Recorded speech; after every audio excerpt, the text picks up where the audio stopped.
So kanina po ay galing ako sa simbahan at umattend po ako ng morning worship service. At yung itinuro ng Sunday school teacher at saka ng aming pastor ay talaga nga namang kumbaga marami ang naantig sa, I should say, sa kapangyarihan ng mensahe ng Panginoon during those morning service, during the morning service. So ang challenge sa amin ng aming Bible Sunday school teacher, para bang sinasabi niya, as a Christian, para mas proud pa tayo to share everything that this world offers. We're proud of anything that the world offers, material things, wealth, philosophy of the world. Pero yung ginawa ng Panginoon, yung ating Panginoong Jesus, what He did for us, parang we're too ashamed to share of that thing. And parang naging challenging sa mga tao, sa mga nakikinig kanina ng mensahe, na parang i-challenge na, Kristiyano ka ba talaga? Are we truly a Christian? Even I am challenged with the message. Kasi kung proud ka talaga sa ginawa ng Panginoon sa iyo, sa buhay niya, kasi yung binigay niya para sa sangkatauhan. Parang hindi questionable kung bakit yun ang pinakasentro ng buhay mo bilang tao. You to be grateful for what the Lord Jesus did on the cross and to be proud of it. And I want to second the motion. I am proud of what the Lord Jesus Christ did on the cross. Yung challenge niya sa mga tao na ang dami niyong sinishare sa social media, pero have you ever been that proud of the Lord? Have you ever been that proud of what He did on the cross? Have you ever been proud of the many people and the many lives na kanyang inayos, binago, yung mga walang pag-asa na binigyan niya ng pag-asa? And I just want to second the motion to these people.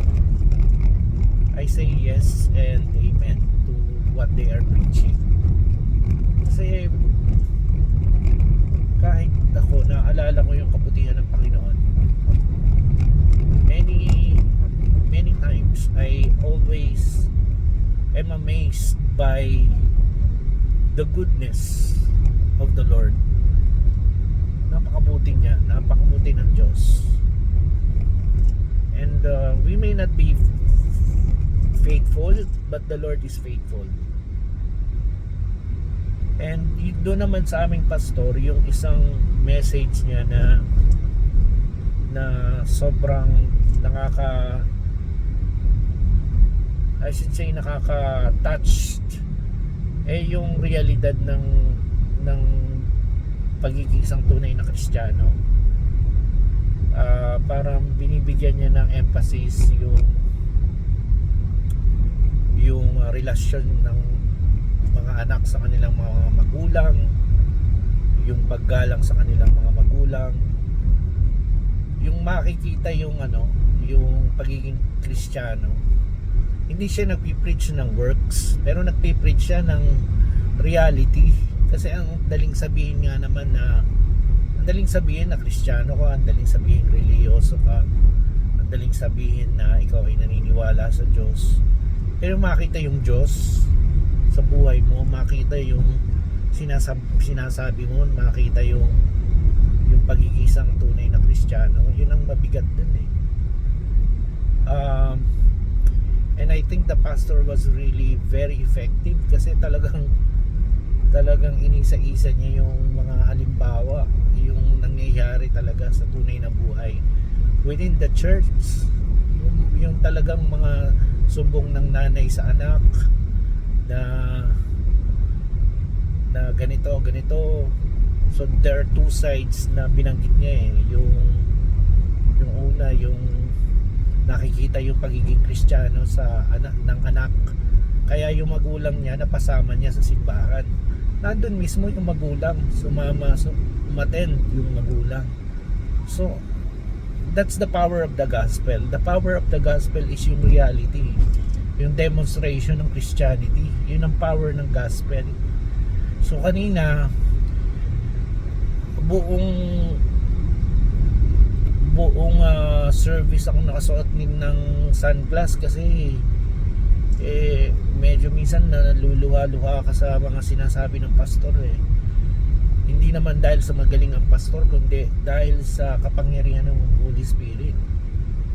Doon nakikita yung kapangyarihan ng Holy Spirit kapag yung katotohanan, yung ipinapangaral sa simbahan, yung hindi natatakot yung mga ngaral na kung kahit masagasaan ng sino man, basta may pangaral ng katotohanan.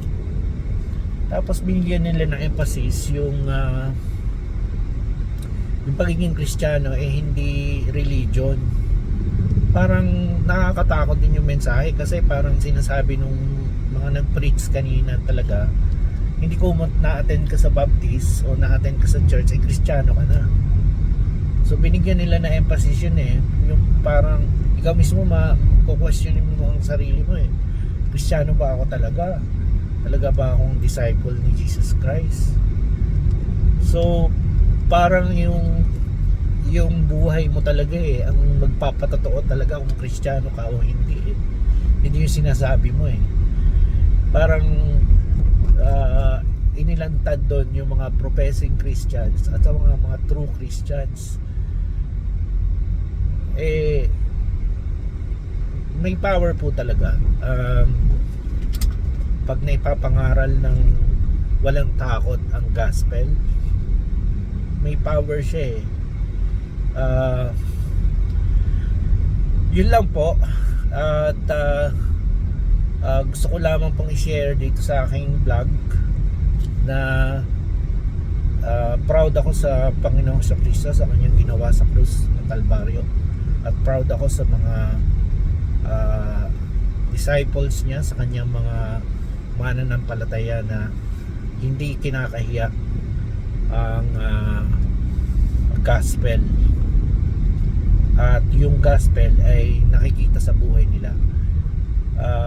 Hindi po ako malinis na tao, hindi po ako religious o someone na dapat i-idolize or someone with a clean life.